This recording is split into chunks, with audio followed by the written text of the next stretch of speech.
What is the scariest encounter with another human you have ever experienced? Story 1. I got chased down by the neighborhood delinquent teenager with a gun when I was walking home from the bus stop with friends. I was 10 years old. My friends were 10 and 11 years old too. We ran to a house for help. A middle-aged woman answered and refused to let us in or help us. She said it could be a prank. We told her it was not, but she was convinced we were trying to get in her house and rob her. We ran farther to my friend's house. Her mom happened to be off work early and was home. She called the police. I got to ride in a police car and watch two police officers take down this 17-year-old into the pavement. Story 2. I was investigating a fire for an insurance company in a fourplex in North St. Louis. North St. Louis is a very bad area. It was clearly arson. I had 5 separate, unconnected fires. I had been there for a while, taking photos and doing my work. I was drawing my diagram in the building when I heard 2 guys walking by the building on the other side of the wall. I strained to hear what they were saying since it could be important to my investigation. The 2 guys got to the rear of the building where the fire department had ripped out the wall to be able to extinguish hot spots they had found. I could clearly see them both standing there talking. They started to kick through the debris on the ground, and one started saying how some woman had reported his buddy for setting this fire. He started telling the other guy about how he was going to deal with her and pulled a pistol out of his waistband. At this point, I was frozen in fear, hoping they would not look 90 degrees and see me standing there. So I crouched down as low as I could without making noise and waited.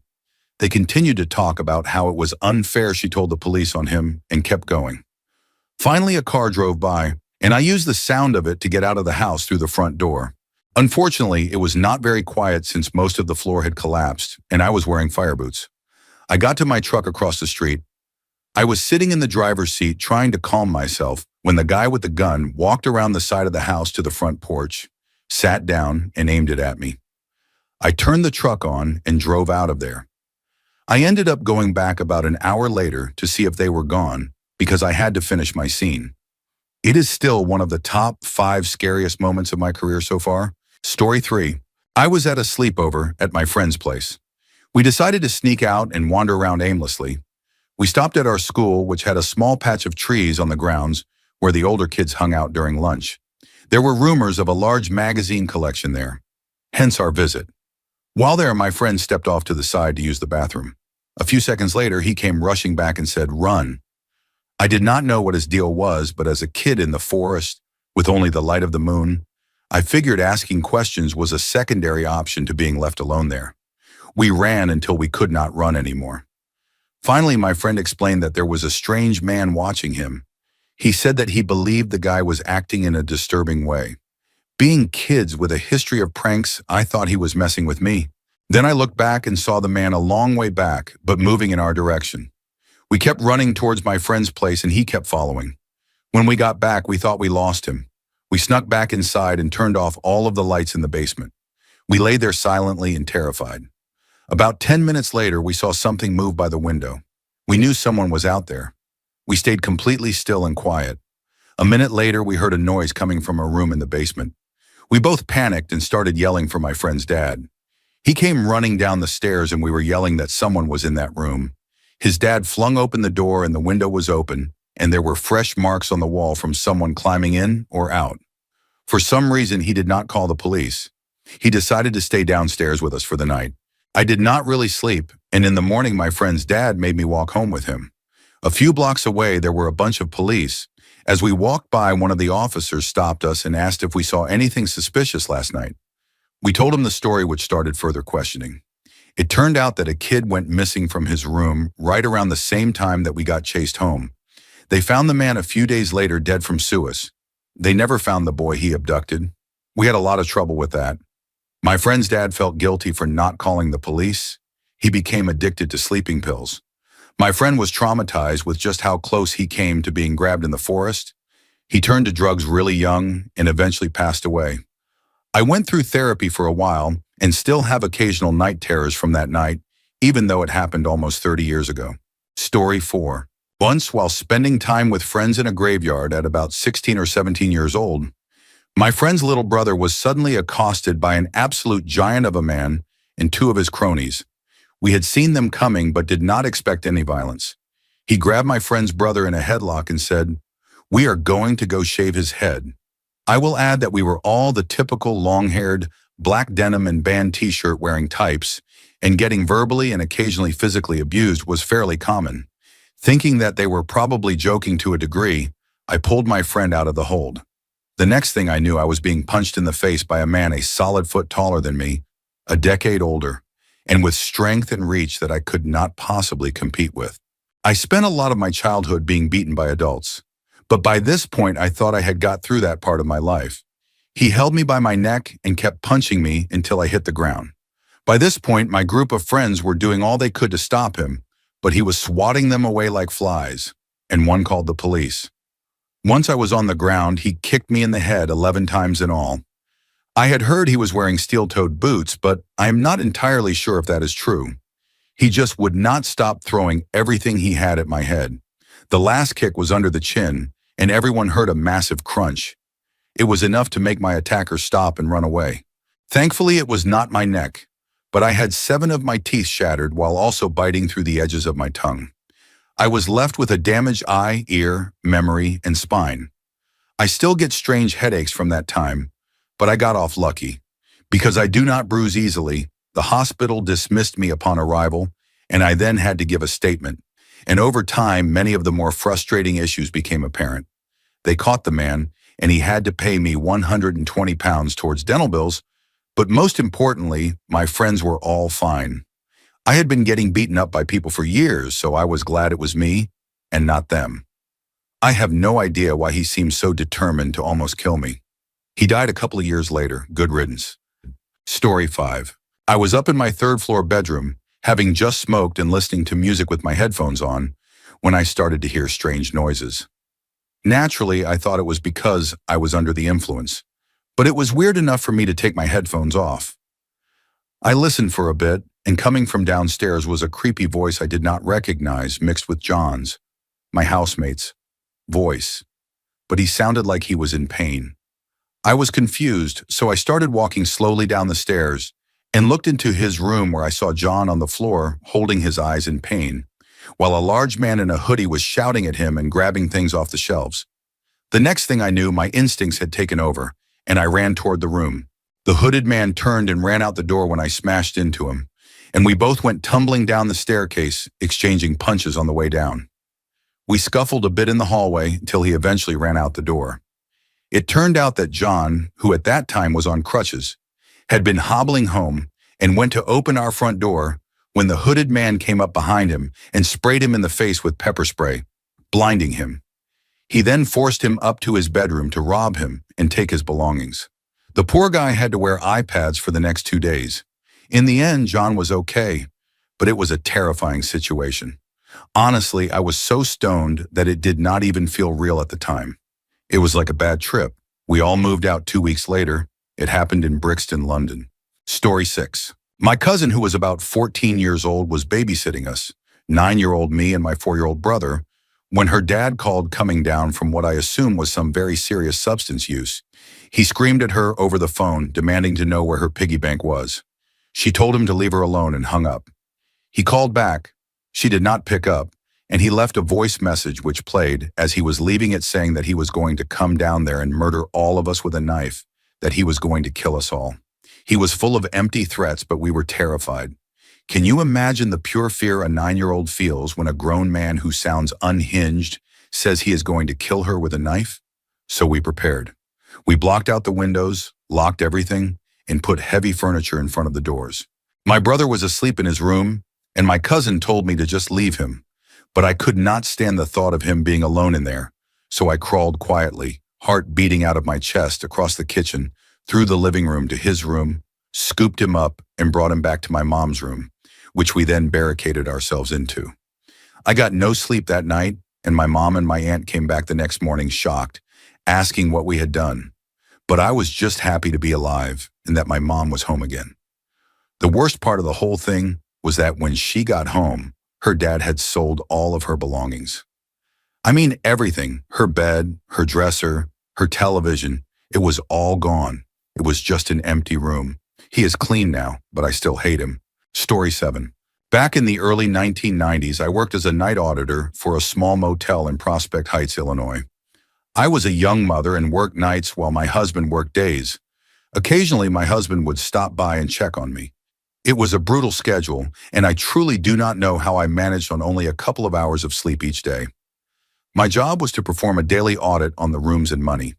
I also checked people in and out of the hotel. The hours were from midnight to 8 in the morning. One night I had finished my audit and was watching a scary movie on the little television they had behind the front desk. It was winter and very cold. A man came up to the door wearing a ski mask. For a second I thought it was my husband, so I smiled, but he came up to the front desk and asked me why I had smiled at him. I knew right then I was in trouble. He waved a large knife at me and told me to turn around. I felt the most fear then, certain I was going to die. He hopped over the front desk, cut one of the phone lines, and took the money. I had my coat and purse back there, and he took those as well. As he left, he said, "I have your purse. I know where you live now." I stayed hunched in the corner behind the front desk as he left. Then I realized he had only cut the handset to one phone and the main line on another. So I took the handset from one phone and attached it to another where he had not cut the main line. I dialed 911 and got an operator on the line. Just as I was about to talk, the man came back. Apparently, he had dropped his knife behind the desk. I saw it on the floor as he came around. I picked it up thinking, can I stab him? We stood there facing each other, me in my uniform and this big man in a thick ski jacket. He demanded I give him the knife. I thought that if I tried to stab him, I would lose, and he would kill me, so I gave him the knife. He took it and hit me over the head with the handle a couple of times and then left. The police soon came, and I recounted my story. As far as I know, he was never caught. The place I worked for let me have one day off, but when I needed more time due to head injuries, they fired me. It turned out they had been robbed a few times before, but had never put in proper security. I took them to court for lost wages and I won. About a year later, maybe less, I saw on the news that a night auditor at the same hotel had been kidnapped, attacked, and left for dead. They caught that man, and he is now in prison. I am literally shaking as I type this. It has been so long, but I rarely talk about it, or I just laugh it off like it was nothing. But obviously it still affects me. It was the scariest night of my life. The hotel, when I worked there, was called Econo Lodge, but they changed the name soon after I left to Forest Lodge. So when the story about the kidnapped clerk came on the news, I did not immediately realize it was the same motel until they showed a photo of it. Then I knew, and it terrified me. Story 8. My father was barely in my life, but the little time he was, he caused me deep harm. I remember my mother telling me to run when he came home angry or drunk, to lock my bedroom door and turn on the television. I could hear him screaming, breaking things, beating up my mother, banging on my door, trying to break in. The police would come, my mother would cry, and he would be back that same night or the next morning and repeat it all again. Sometimes she could not protect me and I would be involved, used as a punching bag and thrown around like a rag doll. He would tear my mother's clothes and assault her in front of me. He always managed to be released because he had friends who were police officers.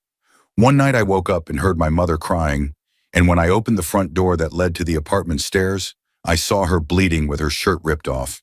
He came up the stairs, and I remember saying something before he struck me so hard my head hit the coffee table. The following days remain a blur, with only flashes of the judge granting him weekend custody and my tears each time I was forced to go with him. In public, he could seem like an entirely different person, sometimes even at home. But then, without warning, everything would change. Eventually, he stopped coming for me when I was still very young, but the damage was already done. I remember his recklessness, his addictions, his instability, and the fear he carried with him wherever he went. He was dangerous to everyone around him, especially to those who trusted him the most. Story 9. I was about 14 or 15 years old. School had just ended, so the bus was packed with students. We were a couple of stops away from where everyone usually boarded when a man wearing a huge jacket, a hood, and a mask got on. It was the middle of a heat wave, so it was already very suspicious. He stormed upstairs past me and my friends, threw down a huge bag, screamed, "This is a bomb," and ran off the bus. It took everyone a few seconds to process what had just happened, and then panic broke out. Everyone rushed downstairs trying to escape, but the doors were locked. I remember a large man punching the glass door open as if it were nothing, and people dragging themselves through it. When I got there, I hit the emergency release to make it easier to jump out. Once we were outside, we sprinted at least 500 meters down the road and crouched down, waiting for the explosion. But nothing happened. It was a hoax. Later, we learned that the man responsible was a former student from my school who had been expelled. Story 10. I was walking through campus after a night class around 9 or 9:30 in the evening. It was a very large campus, and at that hour it was mostly empty. The shuttle I needed was at the opposite end, so it was a long walk. At one point, I was walking through a swampy area with a raised boardwalk. Ahead of me were two girls walking together, and I saw them reach the end and enter a building. As I approached the end of the boardwalk, a man suddenly appeared from the woods.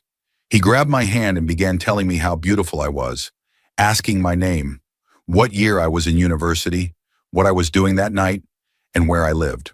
When I asked why he wanted to know, he said he was taking a survey. I was in shock, barely processing that he was even touching me. His questions sounded rehearsed, rushed, and completely unnatural, and his presence gave off such an unsettling feeling that it terrified me. It was dark, I was alone, and I felt trapped. Thankfully, within a minute or two, another man walked out of the building, and I used that chance to pull my hand away and tell the stranger I had to go. I walked as fast as I could toward my shuttle, shaking the whole time and constantly looking back. Something about him was deeply wrong, and I was convinced that if no one had appeared when they did, something terrible would have happened. The detail that unsettled me most was that he had ignored the two girls ahead of me and chose to target someone walking alone. Story 11. In our mid-20s, my husband and I lived in a townhome without a yard in a nice area of town. We knew we would be buying a house soon, so we went ahead and got our first puppy. I am a morning person, while my husband is not, so I would usually get up around 5 in the morning and take the puppy out to the little patch of grass across the street from our townhome, still inside the entire complex. I had been doing this for several months with no problems. One morning, while waiting for the puppy, an old Ford van, beat up and with no windows, slowly drove by and went behind another building. A few minutes later, as I was getting ready to cross the street and go back inside, the van came back up the road to where I was about to cross, stopped in the middle of the road, and turned off its lights. I waved for them to drive on, and at that point, both doors of the van started to open. All I remember was seeing someone begin to get out before both the dog and I felt the undeniable urge to run across the street and inside as fast as possible. Once we were inside, the van sped off and disappeared. The creepiest part of the whole thing was when I went upstairs to wake my husband, only to find him in the middle of a dream where I had been kidnapped. To this day, I refuse to go outside running or walking alone, even on our quiet country roads. Big old vans still terrify me. Story 12. I was trying to take my girlfriend to the hospital because we thought she had appendicitis. It was around 12:30 in the morning on a Sunday in Fayetteville, North Carolina, which is a very rough area. We were only 2 streets away from where we lived when we came across a street racing style car with neon lights on the rims pulled halfway into the road. I stopped and waited for it to move, but it did not. I pulled around it and kept going, but the car accelerated and cut me off around a bend, then slowed down and would not let me pass. A second car pulled up on the right, and a third pulled up on the left. At that point, we were boxed in. A young man wearing a white tank top and khaki shorts got out of the car holding a pistol. Someone else handed him a blue bandana, and he started walking toward us. That was when I realized this was too many people for a simple robbery, and that the bandana probably meant it was a gang initiation. I threw the car in reverse and bumped into a fourth car behind us, which I had not seen because I was focused on the man with the gun. I threw it into drive and tried to squeeze past the car on the left and the front car when the man started shooting. He fired 3 shots, but thankfully none hit us. At this point, we were on a back road near a 4-way intersection with a traffic light, across from a shopping center with a 24-hour grocery store. I sped through the red light intending to get to the store and ask for help. Before I could make it across, we were struck on the passenger side by a completely unrelated vehicle going 55 miles per hour. Our car spun out, ended up on the side of the road, and was totaled. The men in the other cars fled once other people were involved. I suffered a traumatic brain injury and whiplash from the crash and was paranoid for a very long time afterward. My girlfriend ended up mostly okay, with bruised ribs and whiplash as well. Story 13. When I was a third key at GameStop, a man came in as soon as the store opened. Typically, only one person was there to open, and another employee would not arrive until 1 or 2 in the afternoon. At the time, corporate was really encouraging us to use new tablets to sell games from the website and show trailers and videos. This man started asking me about a game called Dragon's Crown, which was known for highly serialized visuals. He kept insisting on watching gameplay videos, and I grew more uncomfortable by the minute. After about 10 minutes, he looked at me and said, "I just love women's bodies. I love them so much. Are you married?" I said, "Yes." He replied, "That is too bad. I would do disgusting things to you. You are so attractive." He spoke in a low, quiet voice, almost a whisper. At that point, I was in full panic mode, holding the phone in my hand ready to dial 911. After a few more disturbing comments, he simply left the store. I do not know if he just enjoyed frightening women or what, but I was 100% sure he was going to assault me that morning. It has been almost 4 years and my skin still crawls when I think about his voice. Story 14. I left work one day and a stranger suddenly got into my car and made me drive him to a drive-through liquor store. He went inside while I sat there, ready to speed off, but before I could leave, he sprinted back and jumped into my car again. Now he had a brown paper bag with him. He told me to drive and said he would give me directions. At that moment, all I could think was that this was how people ended up dead or worse. As I drove, he pulled out of the bag a pipe, a torch lighter, and methamphetamine, then proceeded to use it in the passenger seat of my car. Eventually, he directed me to a rundown house in a bad part of town and asked me to get out and knock on the door to see if anyone was home. I pretended that my car door was jammed and would not unlock, telling him I could not. He got out and walked toward the house. The moment he was far enough away, I slammed on the gas and sped off, tires squealing. I had no idea where I was and just kept driving until I finally recognized the area. It was by far the most terrified I have ever been. Story 15. I was out with 2 girlfriends at a bar when we met a woman a bit older than us. We talked for a while, and when last call was announced, she said she and her friends were going to an after-hours club and invited us. After discussing it, we agreed to go. Her friends were 2 younger men who did not drink, and one of them drove. We all went to the club, had a great time dancing, and eventually decided it was time to leave. The driver began taking us to our car, but instead he turned into a private parking garage. We started yelling at him, and he told the garage attendant to close the door behind us. The attendant did as he was told, so we began shouting for him to open it. The large Jamaican attendant began yelling at the driver, clearly sensing the danger of what was happening. The 2 men started yelling in their own language, then got out and began attacking the attendant. I bolted from the back seat, lifted the heavy garage door about 3 feet, and squeezed under it in my heels. One of my friends followed, and we ran 2 blocks away, hiding in an alley. From our hiding spot, we saw the men's black SUV creeping down the street, but then realized it was our other friend driving it. She had managed to open the garage door fully, steal their SUV, and get away. The older woman was in the back seat, panicking. Suddenly, we had become the kidnappers.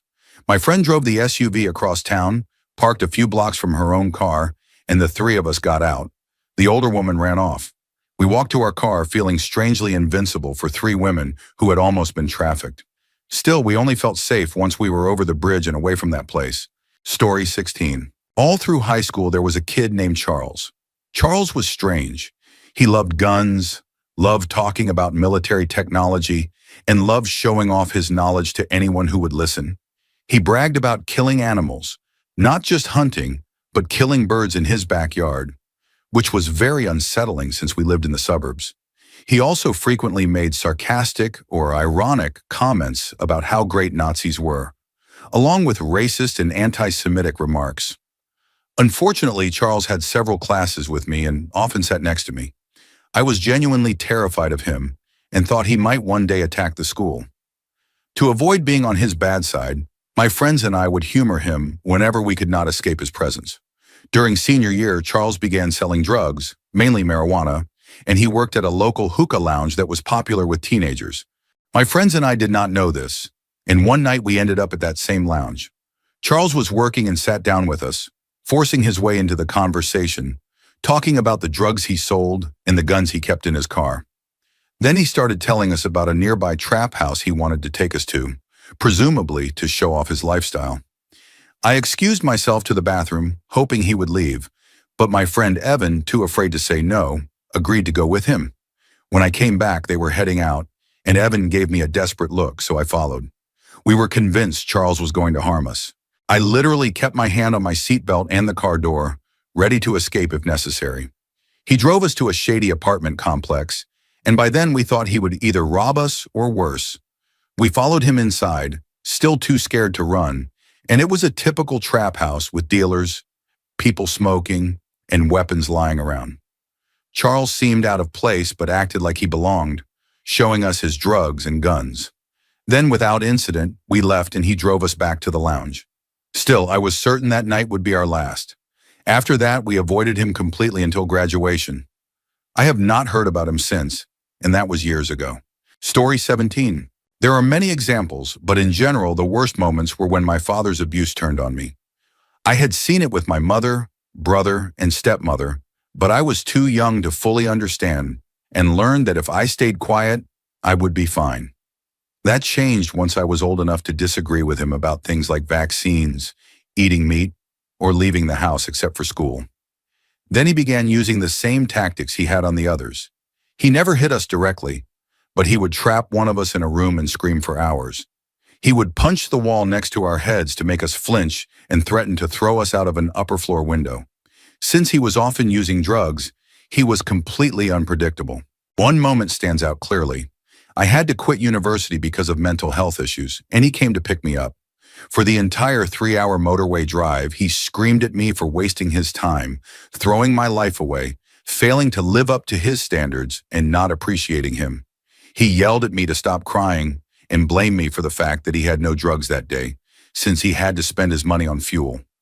He slammed the dashboard and acted like he would ram into other cars just to teach me a lesson. On motorways and bridges, I thought about jumping out of the car, but I knew he would force me back inside and make it worse. The only other time I have been that scared of someone was with my current partner, though he is not abusive. He has post-traumatic stress from a terrible event, and doctors once gave him a new medication. That night, when I looked into his eyes, it was as if I was looking at my father again. Unpredictable, detached, and without empathy.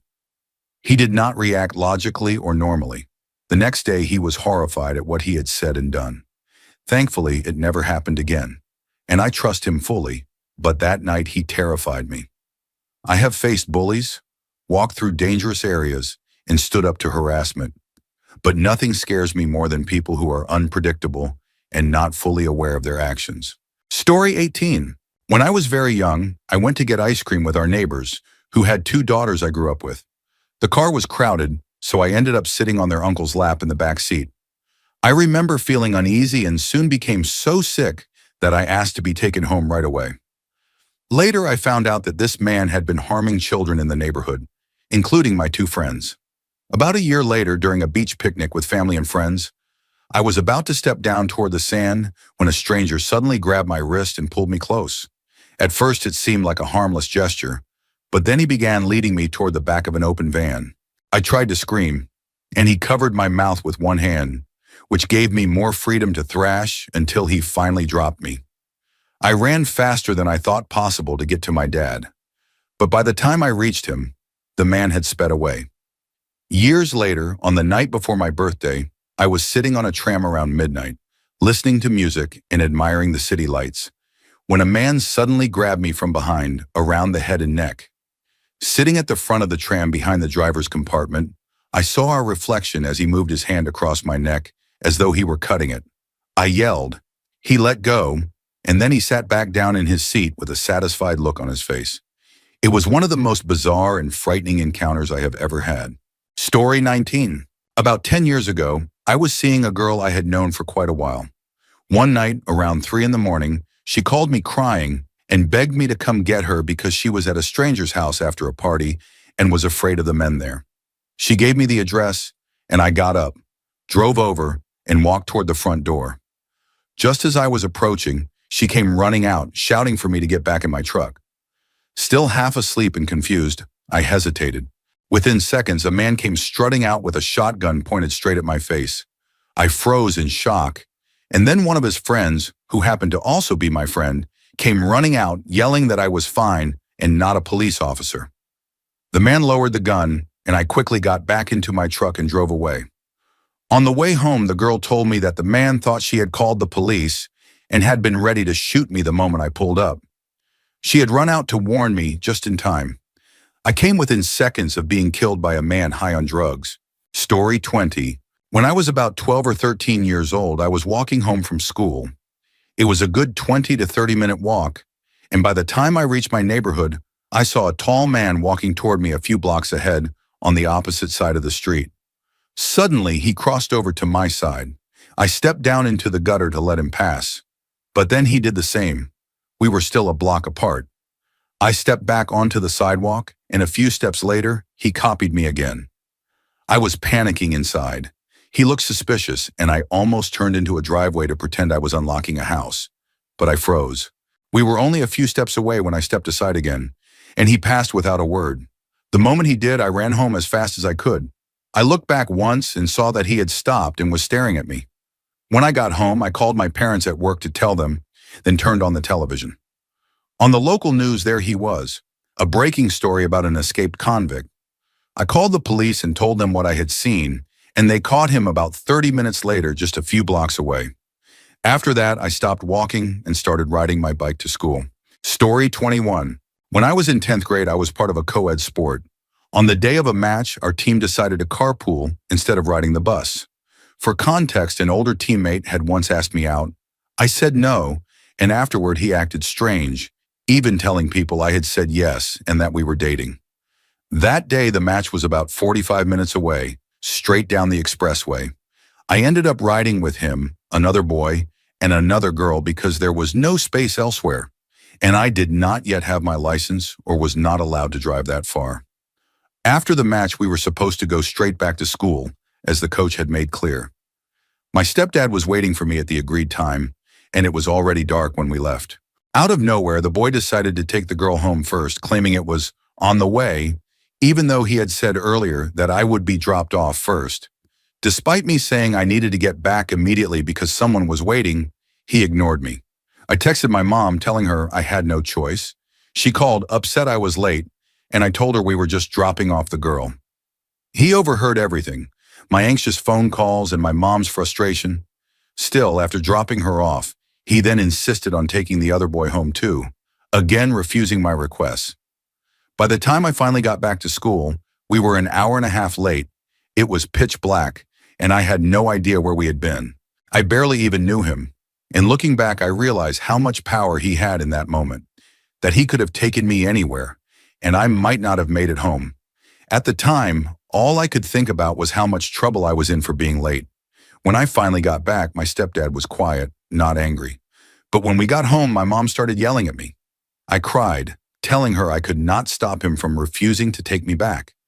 When she finally heard me say, "There was nothing I could do. He wouldn't take me back," she froze and stopped yelling.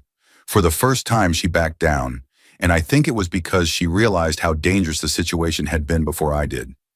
He did not stay on the team much longer, and I am fairly sure my mom talked to my coach, who did not tolerate that kind of behavior. Story 22. When I was about 17 years old, I was waiting for the last bus home from a friend's place. It was around midnight, dark and quiet, and I was listening to music. In the distance, I saw a man walking toward me. At first, I felt safer, thinking I was not alone anymore. But then I had this gut feeling that screamed the opposite, that I was in danger. Usually I am paranoid, but my instincts rarely alarm me without reason. This time they were telling me clearly, "Stop listening to music. Do not turn your back. Keep an eye on him. You are not safe." The man, probably in his mid-40s, came closer and said something. I did not hear him because of the music, so he repeated it, now angry. He asked what time the bus was coming. My instincts told me to lie, so I said 5 minutes, even though it was really 10. For a split second, his face changed, like he was unsettled. Then he quickly walked past the bus stop. My gut told me not to turn my back, so I kept watching. I assumed he was just going to the next stop, but when the bus finally arrived, he never got on. It was one of the strangest experiences of my life, and I am still convinced my instincts were right, that he had bad intentions and that lying saved me from something dangerous. Story 23. I had a friend whose partner at first seemed like a really nice guy. He was supportive of her and even of the people who worked for her. But as her friend, she began to confide in me about some of his darker sides. He had hit her, and when they briefly broke up because of it, he cheated on her. She told me that whenever he drank, he became a completely different person, and she had asked him to stop drinking altogether. They had been together for a long time, and as they began thinking seriously about marriage and children, she realized she could not deal with his lying, cheating, and drinking. She decided she could not marry him and broke up with him. One evening, we went out with friends to a pub we rarely visited for safety reasons. He got drunk elsewhere and called, threatening that he was coming to get us. In his culture, since they had been together for so long, she was practically considered his wife, even without marriage. Men in the city viewed her as his property, and breaking up with him was not seen as acceptable. To them, if she saw another man, it was cheating, even though men could cheat without consequence. People who saw her at the pub told him where we were. He turned up with a machete and attacked her date, first striking with his hand before drawing the weapon, causing serious damage to the man's ear. Her date and the rest of our friends ran faster than I had ever seen anyone run. When he could not reach her new partner, he attacked her car. When we tried talking to him, he threatened me with the machete. My friend pepper sprayed him to stop him, which affected me too. When the police arrived, my friend got in trouble for using pepper spray, while no charges were brought against her ex. Story 24. I live in a crowded city that is not ideal for running, so a few years ago, I would go running in the upper part of town. My neighborhood is on a hill, and the higher you go, the closer you get to wooded areas with fewer houses. It was quiet there, and I liked it because I could run in the street without many cars passing by. One day I was walking to catch my breath when my boyfriend called during his lunch break. I had headphones in and my phone at my side, so it was not obvious that I was on a call. A car slowly pulled up next to me, and there was no one else outside. The driver rolled down his window, and I quickly raised my phone to my ear and said to my boyfriend, "Just 1 second, I am almost home from my run." The man looked around, mumbled, "Are you okay?" and then seemed thrown off as though he had not expected me to be speaking to someone. I said yes, turned back, and went downhill toward more populated areas, eventually running home. In the same area one evening in the fall, I was walking my dog with my boyfriend after dinner, so it was already getting dark. A man appeared wearing sunglasses and a bandana over his face, dragging a baseball bat along the ground. He walked up to us, and my boyfriend tried to casually steer us away. The man asked if we knew where a specific street was, which was strange because it was only a block away. His covered face and the bat made the situation even more suspicious. To make matters worse, my dog, wanting affection, kept pulling toward him, making it harder for us to slip away unnoticed. Story 25. I was walking on a well-groomed, well-traveled trail with my Chihuahua around 3 in the afternoon. I noticed a car parked nearby in a long parking lot next to a school field used for lacrosse. I smiled to myself, thinking they were there for a geocache that had stumped my husband and me many times before. I crossed the street to continue the trail past their location. At that point, the trail went straight along the parking lot before heading into the woods, and it also split, circling a large hill with forest on both sides. Even though it was a suburban area, once behind the hill, you were completely secluded. As I passed the car, it pulled forward and parked right where the trail entered the woods, and I saw the driver get out. I thought it odd but kept going, heading behind the hill. Soon after, my dog started growling and looking behind us. I turned around and saw the man just feet away, which meant he must have run through the woods to catch up. I ripped out my earbuds, gripped my phone, and snapped, "What?" in my angriest voice. He froze, then in broken English asked if there was a fishing lake nearby to bring his kids to. Shocked, I stupidly pointed toward a large natural area. He then asked me to show him on a map, gesturing toward his car, which had been moved again. Since I knew he had been driving, that meant someone else had switched into the driver's seat. I told him no, and we stared at each other in silence. He stepped toward me. I stepped back, and we stood off until he finally turned and left. I sprinted faster than I ever had to get back into public view. I called the police as soon as I got home, and they took my story seriously. They even cut trees to improve visibility where the trail entered the woods.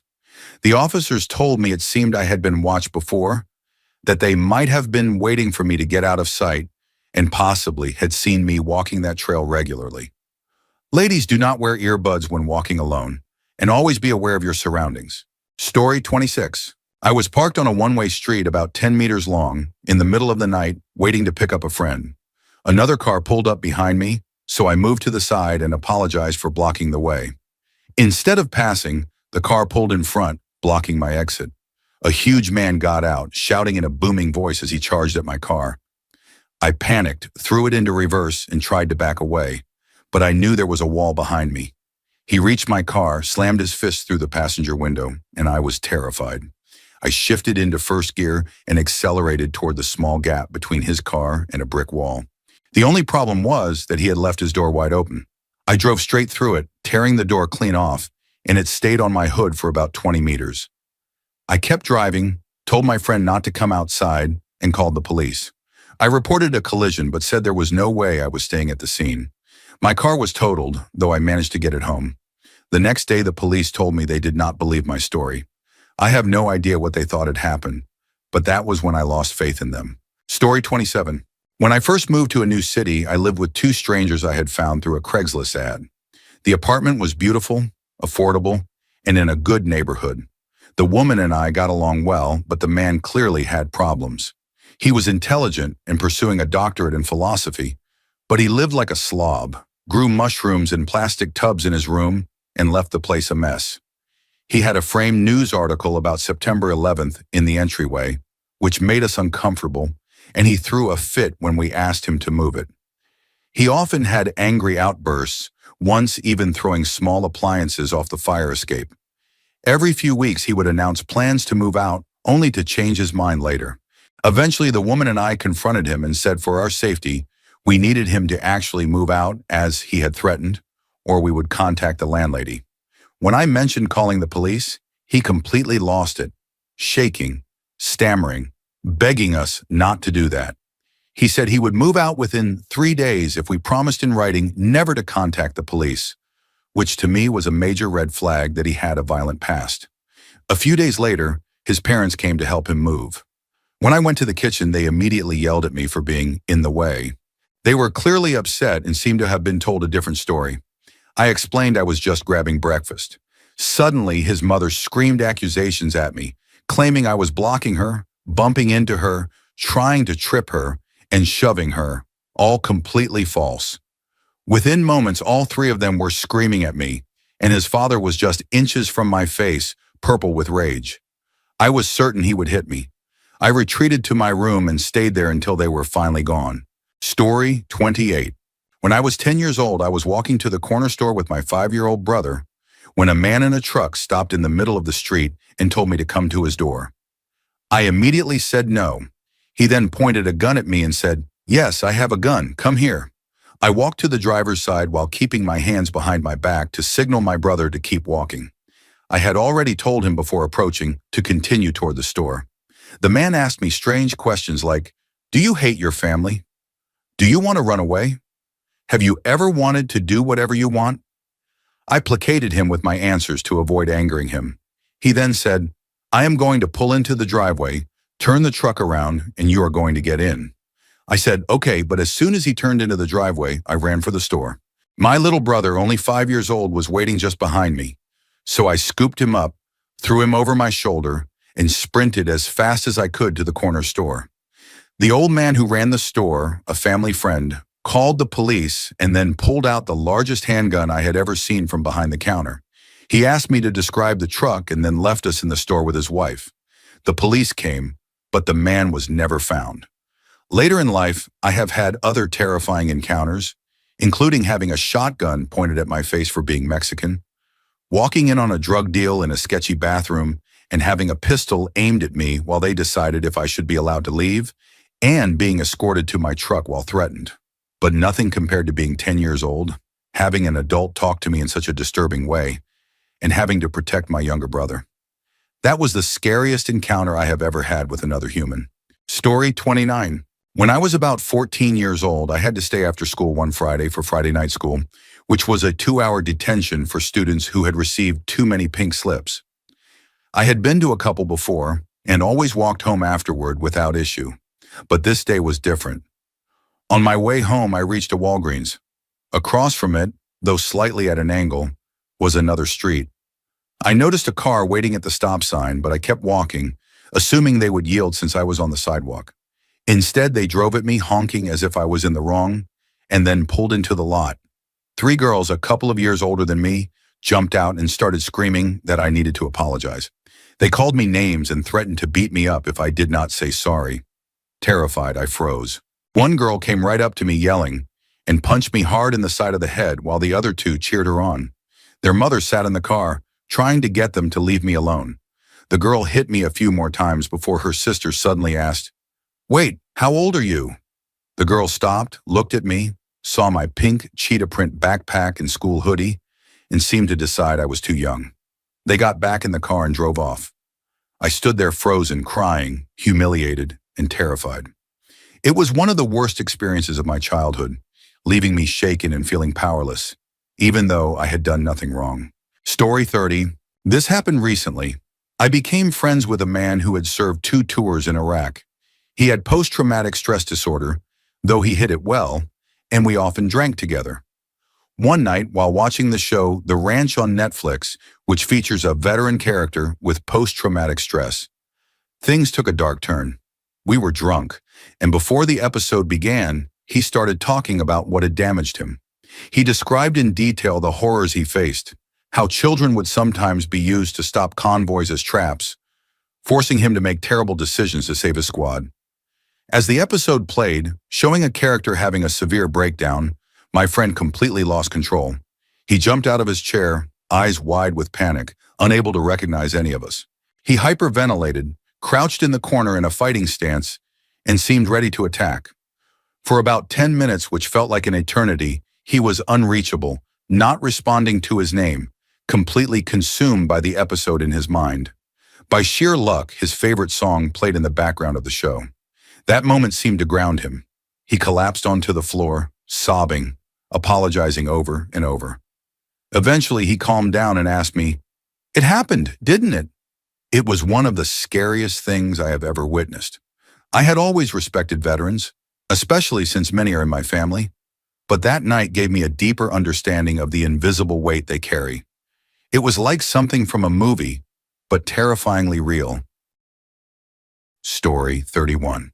I was 19 years old and cell phones were barely a thing yet. It was about 2 in the morning, and I was walking home from a night out at a bar with friends, though I had not been drinking. I had to walk about 6 or 7 blocks to reach my house. The road was fairly well lit, and I noticed a car pass me, turn right at an intersection ahead, and then park on the side of the street, not next to any particular building. I was not paying much attention and kept walking. After crossing the intersection and passing a row of buildings, a man suddenly stepped out from between 2 of them and grabbed me. He must have parked, gotten out, and run around to wait for me. There was no one else around. He started dragging me between the buildings toward a parking lot behind them. I was about 100 pounds and only 5 feet tall, so at times my feet left the ground as I kicked and screamed, struggling to stay upright.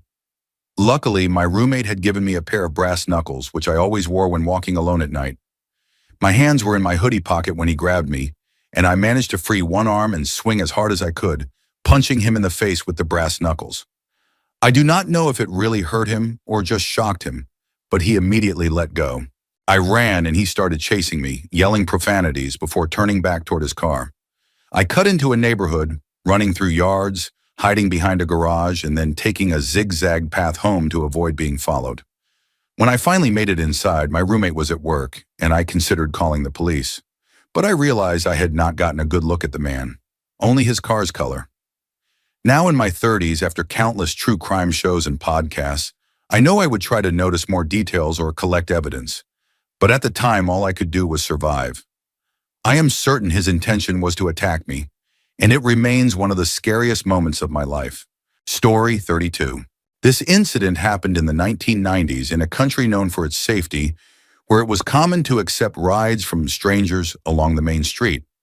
I was with friends outside a teen club when one of them started talking to some boys who offered a ride down the street. She asked if I wanted to join, and assuming she was also coming along, I agreed. But once I was inside, I realized she wasn't getting in. The boys drove off, passing the turn for the main street. When I asked why, the driver claimed he would turn back, but the atmosphere quickly changed. They pressured me, crossed boundaries, and kept driving farther away. Only later did I realize they were heading out of town. By the time we stopped, we were already 2 towns away, parked outside a house. Somehow they convinced me to go inside, promising to drive me back. The boy who had touched me earlier got me alone in a bedroom and tried to assault me. I fought back, managed to kick him off, and he locked me inside, enraged. My clothes were torn, bruises forming on my arms and legs. In the room, I saw his driver's license pinned to a board, realizing he had given me a fake name earlier. I could hear him outside screaming that he would kill me and that he was getting his father's shotgun. I knew I could not wait. Using a pen, I picked the lock, slipped into the living room, grabbed car keys I saw on a counter, and ran for the door. I tried starting the car but realized I could not get it moving properly. The boy whose car it was bargained with me, saying he would drive me back into town if I gave him the keys, and I agreed only on the condition that I sit in the front seat. On the ride back, the failed attacker sat in the back, complaining that the club was closed and he could not find another girl. They dropped me outside the empty club, far from home and past curfew. In hindsight, I should have gone straight to the nearby police station and taken the license. But at the time, I was only afraid of getting in trouble with my parents. Luckily, I spotted my ex-boyfriend's car, flagged him down, and told him everything. He was furious and said he was going back into town to find those boys. I never saw them again and do not know what happened after, but that night left me shaken for years. Story 33. I was 16 years old when I left Switzerland to learn English in Vancouver. One morning around 6:30, I took the Sky train to go to the mall because I had lost my wallet the day before. I was listening to music when someone tapped my shoulder. I turned and saw a tall man about 30 years old with bleached hair, wearing a snake-patterned shirt, white pants, flashy snakeskin shoes, and heavy gold jewelry. I thought nothing of it. This was Vancouver, so I said hello. He complimented my hair, I thanked him, and turned back around. When I got off the train, he followed me and started talking. He was energetic and odd, but not aggressive, so I kept walking, assuming he would leave. When I arrived at the mall, I realized the doors would not open until 9. It was only 7, nothing else was open, and he would not go away. He suggested going for a walk nearby, and for some reason I agreed, not wanting to offend him. He found a red balloon and gave it to me, which felt unsettling. Then, while we passed a parking lot, he asked if I had ever stolen a car. When I said no, he proceeded to explain how. I asked how he knew, and he said he had just gotten out of prison. That was why he was out so early. Panic set in. I nervously asked what he had done, hoping it was not murder or assault, and he said he stole a car at a party and hit someone. Then he flexed his arms to show how strong he was. By the time the mall opened, I hurried back, spoke to the first person I saw, and when the man looked away, I ran. I never found my wallet, nor did I ever see him again. Looking back, anything could have happened to me. I had no phone, no money, no one around, and no idea how dangerous that situation might have been. Story 34. I was stalked for years by an unknown person. It began in 8th grade when he started calling my house. He acted like someone mysterious from my past but refused to say who he was. Soon it turned disturbing. He would come to my house in the middle of the night and throw rocks at my window. He called repeatedly, and when I picked up, he would say things like, "I saw you today," and then describe exactly what I was wearing, down to the smallest detail. My parents would not change the number or go to the police. Once he even said he had broken into our house. In 7th grade, we actually came home from dinner to find someone inside. He escaped over the back fence, and even though the police came with helicopters, he was never caught. After that, I was so afraid I would walk down the middle of the street so no one could pull me into the bushes. I would ask my brother to check the house every time we came home. My mother finally went to the police after I developed some photos at the drugstore with my best friend. As we flipped through them, there were suddenly explicit pictures of a man's body and pictures of my bed. My friend asked if it was someone we knew, but it was not. Detectives were called, sketches were made, and they even took my journals, but he was never caught. This harassment lasted from 7th grade until my junior year of high school. Even after we moved, the calls continued because we kept the same number. One day while I was home sick, he called again. Furious, I phoned my mother at work, screaming that she had to change the number. She finally did, and that was the end of it. Story 35. In the 1980s, when I was 14 years old, I snuck out of my house late at night to meet my graffiti writer boyfriend. On my way home from the train around 2 in the morning, I heard footsteps running up behind me. Smiling, I thought it was my boyfriend surprising me. But instead, it was a stranger who punched me hard in the face and shoved me to the ground. He grabbed me by the hair and began slamming my head against the sidewalk while covering my mouth with his other hand. All I could think was, no, this is not happening. As I felt myself starting to lose consciousness, I knew I had to act quickly. I managed to free one arm and shoved my fingers into his eye. He reflexively pulled his hand off my mouth and I began screaming. A neighbor ran out of his house and the man bolted. I ran too, terrified, because I was 14 and more worried about getting in trouble for sneaking out than anything else. Back in my room, I sat huddled on the floor, heart racing, convinced he would come crashing through my window. In the morning, I snuck out so I would not have to explain the black eyes and bruised face to my parents. Even now, decades later, I flinch when someone comes up unexpectedly behind me. And as a mother now, I shudder to think that if he had managed to knock me out, he could have dragged me under the bridge near our street, and my mother might never have seen me again. Story 36. I was 13 years old, struggling with moderate to severe depression that I never told anyone about. One Friday night, I was invited to a sleepover with 4 other girls. Though I wanted to stay in bed, I decided it would be better than being home with my toxic family. On the way, I stole 3 Xanax pills from my mother's purse at a gas station, something I had done before without her noticing. At my friend's house, everyone seemed unusually quiet. Around 11 at night, one of them locked the door, and they told me they were sneaking out to meet boys at the park. They decided I would have my first kiss. I felt anxious but too scared to object, so I went to the bathroom and swallowed all 3 pills. At the park, we sat under a slide, talking about dating and dares. When it came time, I kissed one of the boys. Afterward, I leaned against a small climbing wall, and that was when I noticed a tall shadow duck behind a bush. He was enormous, easily 6 feet 10, and he crouched watching me. Whether it was the Xanax or sheer terror, I was frozen, staring as he shifted, stood, and then dropped to all 4s, crawling toward me. First slowly, then unnervingly fast. He was about 100 yards away. Just then, my friends, who had already started walking away, called out for me. Realizing I was alone, the figure suddenly vanished. I never told anyone because I did not think they would believe me. But I saw him again several more times until I was about 16, and the memory still chills me. Story 37. Back in my college days around 2005, I used to drink quite a bit on weekends and on Thursday nights. One Thursday, while walking home from the bars, I decided to hitchhike the last 3/4 of a mile to my apartment. A white lifted Dodge 3500 pickup stopped, and the driver reached over, opened the door, and let me in. We chatted briefly. He asked where I lived, what my roommates were like, clearly trying to figure out if anyone would expect me home. As we neared my apartment, I told him this was my stop. He looked at me and said firmly, "No, this is not your stop," and hit the lock button on the doors. My stomach dropped as I realized I was about to be kidnapped or worse. As he floored the accelerator through a red light at my apartment's intersection, I unlocked the door, flung it open, and threw myself out, tucking and rolling onto the pavement. He sped off but soon made a U-turn and came back in my direction, swerving as if to hit me. I ducked into bushes until he gave up and drove away. I never got his license plate, and being a drunk college kid, I did not report it. Later that year, I heard of multiple abductions by a man in a white pickup.